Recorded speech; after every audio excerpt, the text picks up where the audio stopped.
Welcome, everyone.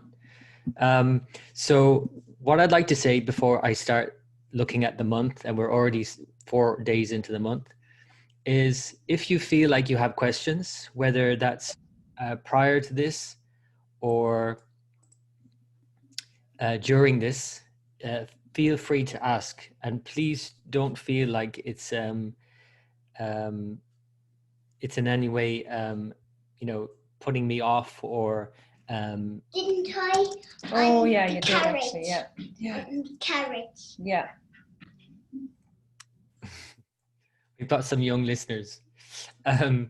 So what I was saying is, don't feel like it's putting me off, because it's your questions that is going to direct this more. Because I'm doing this for you also. I mean, I'm not doing this for myself, I've already, I almost feel like I've lived the month already before it's begun. So if you feel you have questions about the month ahead, use me for this purpose. So if you're interested in looking at a particular transit in your chart, and you want to ask that more specifically, you can do that. So that's just what I want to do, to encourage you to ask questions, because it also helps me as well answer questions that if you're having that question, other people are likely having that question as well. So in that regard, you can also type in a question while I'm speaking now, if you think of one, or at the end. So what I'll do here also is I'll probably breeze through the month as I usually do, and then leave more time for questions after. Okay, so God, there's so much I could say on any given month, but there's certainly a lot I could say on this month and in the coming months, because this is where I think we're really coming to it now, and whatever it is. This is like the pivotal point in the year. This is the beginning of the pivotal point in the year. October, November, December is really going into it. And a pivotal point in history, and and that's not in any way an overdramatic statement. It's a big time in our lives and in the world. So what will I say about October? October is really like a preview of the bigger changes that are to happen in the coming months. But we're going to get a sense of things kind of slipping in a way. Now, I've written all about it in the forecast, so you would have read about the sun moving into Libra and what that's all about, and Venus moving into Virgo. And that's not unusual. That happens every year. And we just need to be mindful of that, because, when there are challenging aspects, as there are still, this is the thing to note, there are still challenging aspects. Saturn is still very close to Pluto. They're within a 3-degree orb. Forget about this whole line here between Capricorn and Sagittarius, really, because if you were to look at, the planets right now, Saturn and Pluto are, very close. So that means that there's still challenge, there's still fear, there's still this end times feel. And there's just every other day, there's like this big event happening. And, I'm just watching the news today in terms of what's going on now between Armenia and, the challenges that are always faced with borders and boundaries, and that's between countries a lot of the time, but it's also in our own lives and our own sense of boundaries between this life and the next. Pluto is the lord of the underworld, the god of death, and Saturn is the boundary. So there's so many examples I could give. There's no point, I guess, going into all the different things that are happening in the world, because there's just so many to list. But again, it's about making this useful for you, and how do you work with these transits? How do you work with the Pluto now that it's starting to move forward, and will now over the next few months also? This is like the last 3 months of Pluto in Sagittarius, which has been a 15-year transit. It's coming to an end now in this next 3 months. That's another big one. So what is it in Sagittarius that needs to, and what, especially Sagittarius, but also Pisces, because Jupiter rules these two signs and is coming together with Jupiter. What is it that these signs represent for you and need to go through some change? you know, there's definitely some change here in relation to these two signs, but especially this Sagittarius. And then looking forward and onward into Capricorn and the changes that are occurring there. At the moment, I'm doing a lot of research. This is the time of year as well that I start writing about the following year. In October, I start writing more and more about the next year. And I leave it until October very purposely because I don't want to live too far into the future. Even though when clients have readings, I look at their life, I don't look at the world events as such until October. So October, November, December are the months that I really start focusing on the following year. And, you know, I'm really focusing, of course, on Capricorn next year. It's the continued focus on Capricorn. Saturn is here, of course, but Pluto will join it here by the new year. Jupiter will be here next year. Everything's coming in Capricorn. And it's just fascinating to see how, and this is the other thing about astrology, how it's always, well, it's endlessly fascinating. But with astrology and the myths, especially of Indian astrology, when you start looking into the myths of Indian astrology, or, you know, any kind of myths at all related to gods and goddesses, it's just fascinating to see how these are playing out.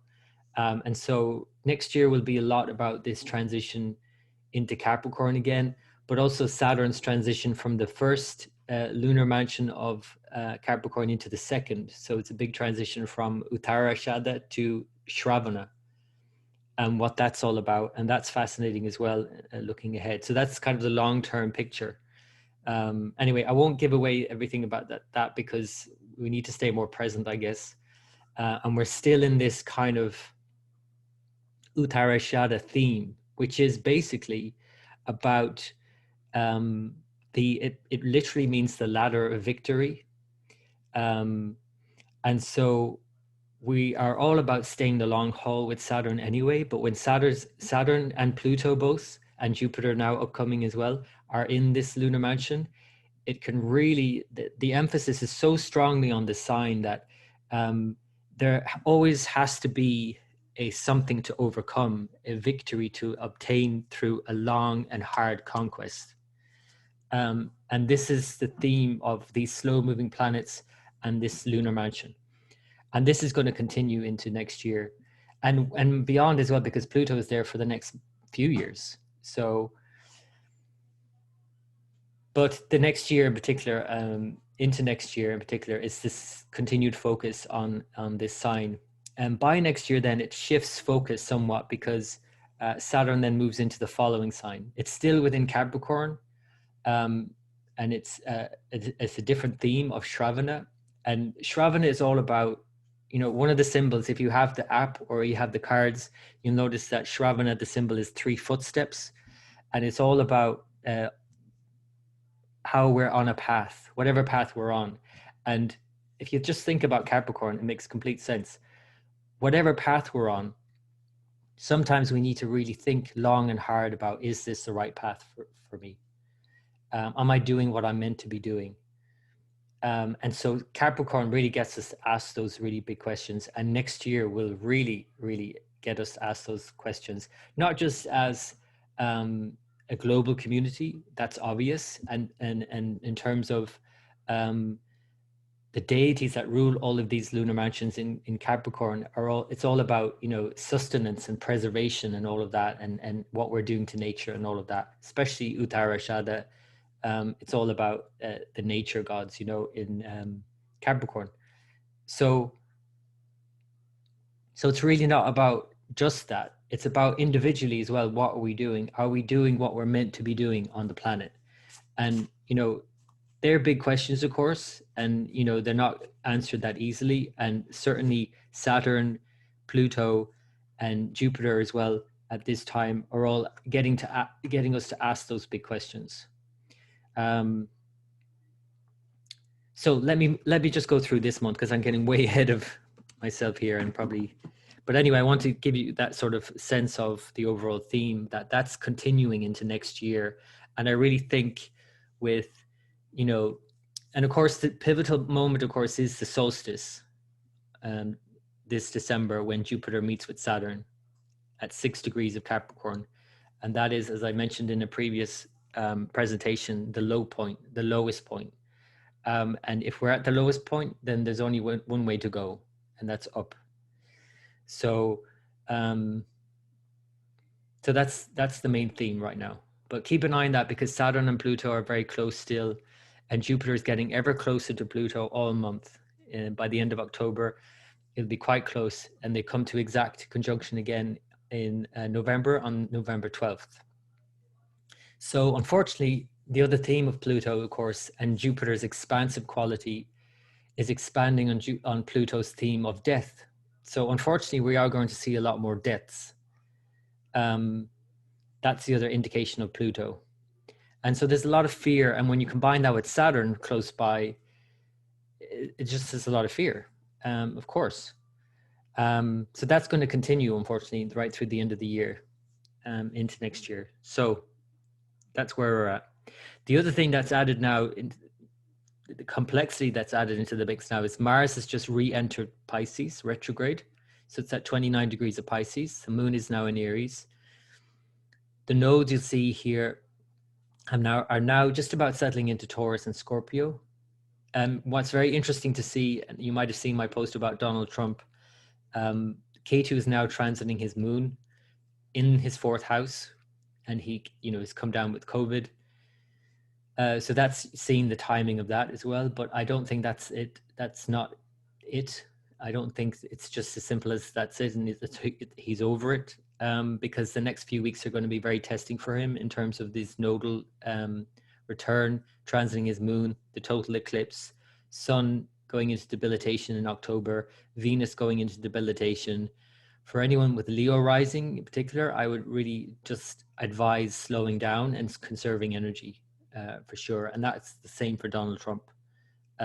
Unfortunately, he's running a campaign for presidency, so I don't think that would be something that he'll be doing. So that's why I would see this next few weeks is really challenging for him.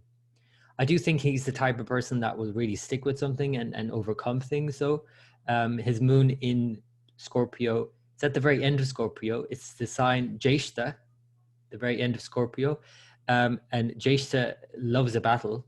So, he is that type of, person who really likes to overcome things.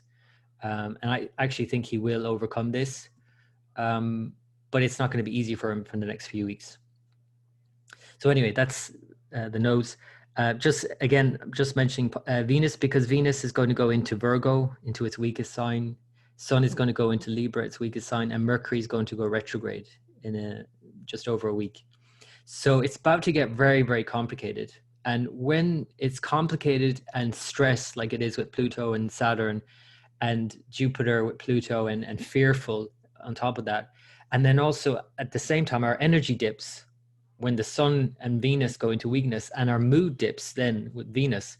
It's like all those little things that normally, like the mercurial things that go awry, and communications that get confused and misinterpreted, become really blown out of proportion, because you're feeling stressed, you're feeling fearful, your energy is low and your mood is low, and then somebody takes you up wrong. And so you can see there's a high potential for a lot of arguments, a lot of confusion, a lot of anyway. And that's all added to by Mars retrograde also. So it's not looking good in many ways, but in other ways, because you are fortunate as a listener here and as a follower of astrology, that you have this awareness. And many people on the planet don't have this awareness, and they just fumble around in the dark. Now, I'm not saying that we're not fumbling around in some regard as well, but we just have access to some light source. At least we have some sort of light source guiding us with astrology, and we can, manage these better. And the thing I always like to think about with these transits, or any difficult transits, is that everything is good for something. Everything is good for something. Even these transits are good for something. So anyway, that's the overview of the month. Here we are on the 4th. Pluto has just stationed direct. It's going to very slowly now move forward the next 3 months and reach Capricorn by New Year's Eve. we have here today, the moon is in Aries. It's going to go into its exaltation in tomorrow on the 5th, and next couple of days after that. And so that's at least a nice sense of the moon exalted, some stability for the mind there. It's joining the North Node Rahu, so that gives also that theme of Rahu more so, which is going to play out in a big way in the next year and a half. And I've written a lot about this. You would have read, hopefully, about this either by myself or other astrologers talking about historical events that have happened. I looked into it in terms of, for example, Band-Aid. I looked into it in terms of the last one after, like, post 9/11. And basically, it's more so about resources now. At least the fear of the pandemic has subsided somewhat. And now it's like, well, this is obviously, this is what it is now. There's not as much fear around it. The nodes are settling into different signs where they feel stronger, more stable. And so we kind of can tackle things more easily as well, with K2 very strong in Scorpio, Rahu very strong in Taurus. But then it becomes more about the resources. And you can see more and more around the world, people are rising up against your restrictions as well. And this is the need for freedom. So that's another thing about Mars retrograde. That's a complication there, but it also plays out with the nodes now, because the nodes are not, expressing themselves on their own. They have to express themselves through a planet. And so Rahu expresses itself through Taurus and Ketu through Mars. So really keep an eye on those planets, Mars and Venus, in terms of the nodes. And again, because Venus is going into debilitation by the end of October and Mars continues retrograde opposite, this complicates the nodes somewhat, of course, in October, November. And so we have to be mindful of that. Let me go forward a few more days. I'm going to bring it forward to Venus with the moon by the middle of the month. And I think, Venus with the moon generally, but also now because it's in Leo, this is the last kind of play, the last kind of bit of, I'm not saying the last bit of fun for the year, but it's definitely the last kind of bit of a blowout. And, for myself, for example, I planned, and well, it's just naturally the case anyway with Venus and Leo, it's more dramatic and it's about the arts. And so, I want to go see some things to do with the arts.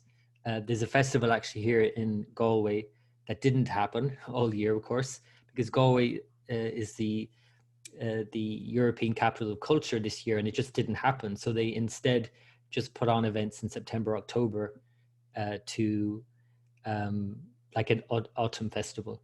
So wanting to get out and enjoy that kind of last bit of Venus, because once Venus goes into Virgo, again, the mood dips a bit.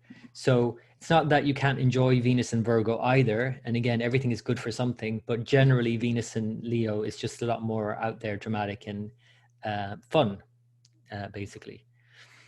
So that's the middle of the month. By the 14th, Mercury is going to station retrograde. And so you're going to feel that from, next week, really, and in the days leading up to that. And as always, Mercury retrograde is best, slowing down, paying attention, not overdoing things, because when a planet is very slow, and especially a planet like Mercury, because we're so focused on Mercury and practical matters in life and communication. Communication is such an important part of life. Like if it goes awry, we get very disturbed by that. So with Mercury, when it's slowing down and stationing to go backwards, our minds are so full of stuff, and everybody else's minds are so full of stuff, that it's very hard to actually communicate effectively when you're thinking of too much things. It's just too much to work out. So obviously it's a period of slowing down and paying attention and, going back over something. And it's an ideal time from the middle of October to the beginning of November to redo something and to rework something. Because especially now, because Mars during that time is also retrograde. So if you have anything you're able to redo, rewrite, rework, repurpose, whatever that is, it could be anything, then this will be the time to do it from the middle of the month. It's doing it in Libra, so there's at least more ability to compromise in many respects. And it's also helping as soon as Venus goes into debilitation in Virgo, they swap signs, they're in each other's signs. So that's more helpful for Venus at least as well. So in other words, you know, if you can communicate effectively and you're aware of that need to slow down and listen more and pay attention, that will assuage a lot of miscommunication and a lot of fallouts and a lot of aggravation with Venus and debilitation, because Venus is all about harmony and you know, love and harmony and peace and harmony. And if it's in a weak place and then exacerbated by a Mercury retrograde, that can really spin things out of control very quickly. So we're going to see that obviously in the world. When you take in Mars retrograde into account as well, it's going to get very nasty. It's going to get very messy. But if you yourself personally can manage this and just be mindful of it and slow down and pay attention and realize that there could be some words said that, you know, by others also, you know, that you could be more mindful of and take on the chin or turn the other cheek or whatever it might be. So let me keep going forward for the new moon, and that occurs on the 16th of October at the very last degree, 29 degrees of Virgo. So 29 degrees of Virgo, and the lunar mansion Chitra. Chitra is symbol is a bright jewel, and it's ruled by the architect, the divine architect, and it's all about designing something. So if you have any planets prominent here, you know, you'd be very focused on design. You know, I have my son here, for example. So I'm very into design and graphic design and things like that. I'm interested in art and that, and how things are made beautiful. And Virgo is very much about making things and making them perfect, or as perfect as can be anyway. And so this lunar sign and this new lunar month is the second lunar month in Virgo, but this time it's at the very end of Virgo. Last month it was at the very beginning. And this is very much about, again, designing that perfect life. And this lunar month is complicated, as I've said. You know, it's Mercury retrograde, it's Mars retrograde, it's Saturn Pluto, it's Jupiter Pluto, it's all of this complex, you know, energies that are abound. But at the same time, it is still a new moon, a new start, and it is in the sign Virgo. And Virgo is all about how our lives work as well, and how, in terms of our health, how our health can be improved. Because Virgo is all about improvement. It's all about betterment. How can we make our lives better? How can I make myself better? But this is also the downside for Venus, and which is why Venus is going to get into a bit of a mess pretty soon. Because Venus in that environment is too picky. We get too picky. We get too critical of ourselves. We get too critical of other people. Everything is just not right with Venus and Virgo. So just be mindful of that in this new lunar month as well. I remember reading for, you know, people in the past who had Venus and Virgo, and they just, you know, I remember one lady, she was like in this most amazing 5-star resort somewhere in the tropics, and you know, everything was like plush and amazing. And then, but there was something wrong with one of the towels. You know what I mean? It's kind of like that thing. It's like you're in paradise on earth, you know, and it's like the towel wasn't folded, or it was crispy, or I don't know, there was something silly about it. But she mentioned that as a funny story because she could relate to this Venus in Virgo, how it's just like it's always about finding fault. And so that's not so good for Venus, because relationships and people are messy, you know. And so we have to be really mindful of that tendency this month. And it could be really exaggerated because of Rahu in Taurus, which aspects Venus. So we have to be really mindful of being overly picky. Okay, so the sun then on the 17th of October goes into Libra, and it does this, like I said, every year at this time. And this is the downturn in many ways. And the downturn, again, doesn't have to be a bad downturn. If you're used to this, if you have it in your birth chart, those who are born with sun in Libra, they can manage it better. But sometimes also they don't. It depends. How we manage it, I guess, is more about finding more balance between our self and the other. Um, you know, it's all about diplomacy. It's all about balance and equality. But the sun is all about the self. So it's like one of the issues. Again, I'm talking a lot about myself recently, but I have a lot of these planets right going on with Mars retrograde and everything. But I have the sun in Libra. I was born in the sun with the sun in Libra, and so for me, of course, I consult with people all the time, and it's always about other people. I'm always wanting to please other people. But what I'm very mindful of is that I don't look for validation from other people, because if I need to get validated by other people, there's something seriously wrong. Um, the other thing about Libra is all about empathy, listening to other people, finding that balance between both in that situation. And so be mindful of that as well, because sometimes that's sometimes a bit of a chore for some people. So if you're not born with Sun in Libra, you might not be able to manage this. So for example, if somebody has Sun in Aries, they might not, for example. But the idea is that we're putting our needs aside for a while because we need to listen to what other people have to say. That's what Libra is all about. We need to compromise for a while. It's not just about us. And so this is the theme for the next month, from the middle of October to the middle of November. And again, that happens every year. But this year, it's probably more emphasized, of course, because Mercury is retrograde here. So, you know, it's about listening more for sure this time. And of course, as I say that, you're probably thinking, and it's the most obvious big event that's happening in the world at this time is the US election.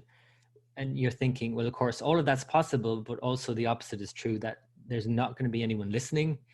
Nobody's going to be willing to compromise. There's all going to be all this, the other side of the equation as well.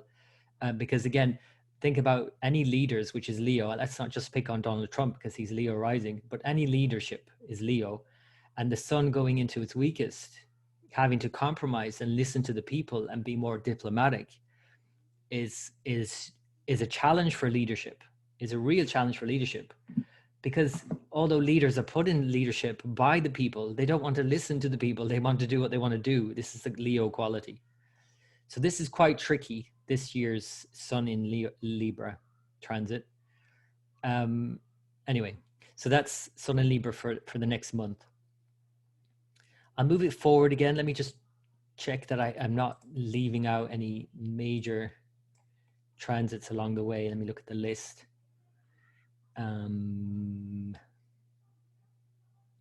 Yeah, I mean, there's a few, but I could talk a lot about a lot of different things, I guess. So I'll just keep moving on. I want to go into then the moon transit in Scorpio. Of course, that's happening every month also, but then it's transit into Sagittarius, and it joins Jupiter and Pluto. And so you can see how Jupiter and Pluto are getting closer and closer together, and moon is joining it. And so by the end of the month, the last week of the month, and especially then by the 23rd, so that last week, as soon as Venus goes into Virgo, moon joins Saturn, Pluto and Jupiter are coming closer together. All of these things are pointing to a bit of a downturn, right? As if you need another downturn, I guess. But again, everything is good for something, but this is certainly not good for diplomacy. This is not good for just basic manners and accord and niceness, and it's not good for the mood in general. It's not good for the economy, because Venus, Jupiter both represent the economy. So just generally overall, I think this is where we take a bit of a dip, and we need to be mindful of this from the last week of October. So I think that's pretty much all I wanted to mention about the month. Oh yeah, sorry, there's one last thing, major thing. And that is the ending, and that very dramatic ending of the month. Now, there is a full moon on the 31st. Full moon on the 31st. The second full moon, so it's called a blue moon.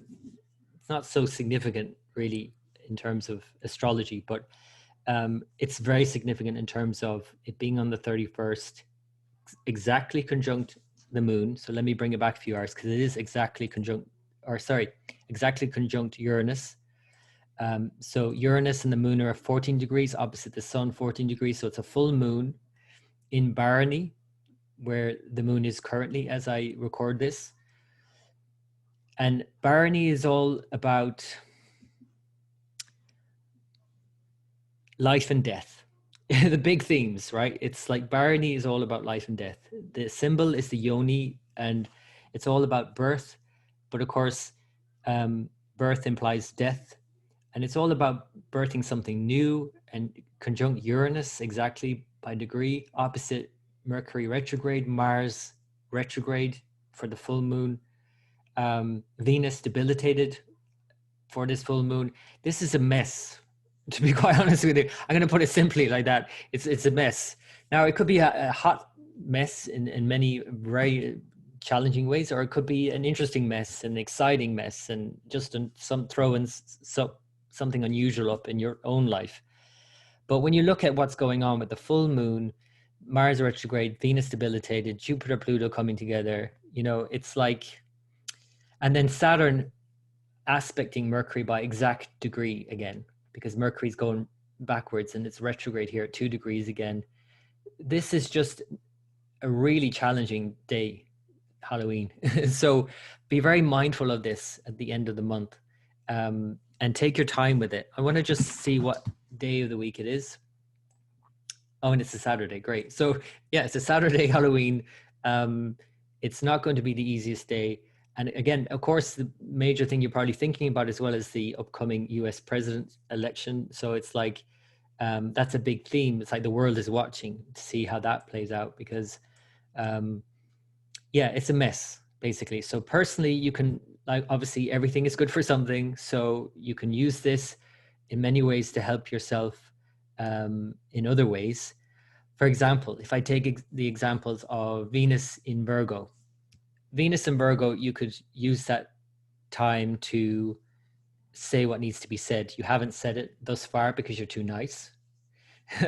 There's a problem and you need to address that problem in your finances or your relationships. Those are the two main things of Venus. And so maybe bring it up, maybe don't beat someone over the head with it or be too critical, but maybe there's a problem that needs to be sorted, to be dealt with. That's Venus and Virgo. Mars retrograde, maybe you need to rework something that's just not working anymore. So you need to rework and rethink the whole thing.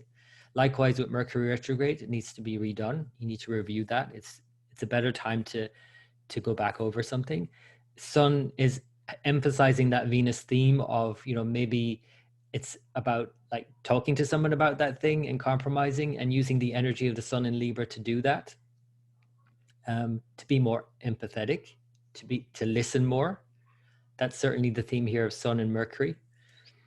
And Jupiter, Pluto, maybe there's some final block that you have in your life, and there's something that you are still holding on to tightly. You might have read my post today about Pluto.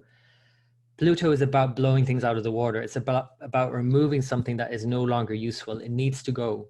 And so in Sagittarius, it's likely a belief that you're still holding on to in this area of your life, that if you can just get past, you can free up an enormous amount of energy to get on with the next step, the next phase. So that's what Pluto, Jupiter could do.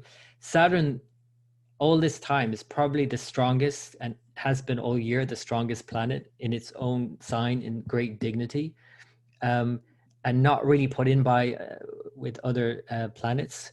Rahu, it certainly is aspecting now, you could say that on the one hand, but it really is kind of getting on with it, and it is doing it really well. Saturn in Capricorn is about doing what must be done. And so that theme continues. And so you should be familiar with that already. It is in stark contrast to the Mars, especially recently Mars in Aries, and Mars now goes back into Pisces. So Mars kind of comes under the influence more of Saturn here, but it's still this kind of conflicting sort of energy between the two, which is the Mars youthful energy of I want it now and I want to do whatever I want, versus Saturn, I know I can't do what I want. So the Saturn is coming out more and more strongly over the next weeks. And so it'll be less like we can do what we want to do, and maybe also less likely that we want to do what we want to do, because the Mars energy is just moving inward and again coming under the Saturn influence as we head into the winter. So that can be used beneficially as well. And the thing I said recently in a presentation is all about the main theme that I can pick out with all of these things that we have to be really mindful of is the Jupiter. And I'll leave it with this thought that if we don't do, or if we don't know why we're doing, the why is the Jupiter. If we don't know why we're doing what we're doing, what we're doing is going to become hard. We're not going to keep doing it because it's just, we don't know why we're doing it. So we need a why. And that's what Jupiter is all about. And Jupiter meeting Pluto and then Saturn by December, the next few weeks are going to challenge us in the why, but we really need to focus on that if we're going to get through this, in terms of keeping our hope and optimism and our faith strong, right? So I think October and then into November is a time where it'll challenge us to keep the faith, and into December. But at the same time, I think it will also strengthen our faith in this process. And our faith will be strengthened if we do what the necessary. So that's my final thoughts on that. I got very philosophical today. I would usually just stick with the matter-of-factly transits, but it is we're heading into such a pivotal time in our lives, in all our lives, that it's just worth noting and taking the time to really point that out. And as always, again, I wish you all the very best for the month. And for those that are here live, please feel free to ask questions, either type them in or unmute, and I'll be happy to answer any questions.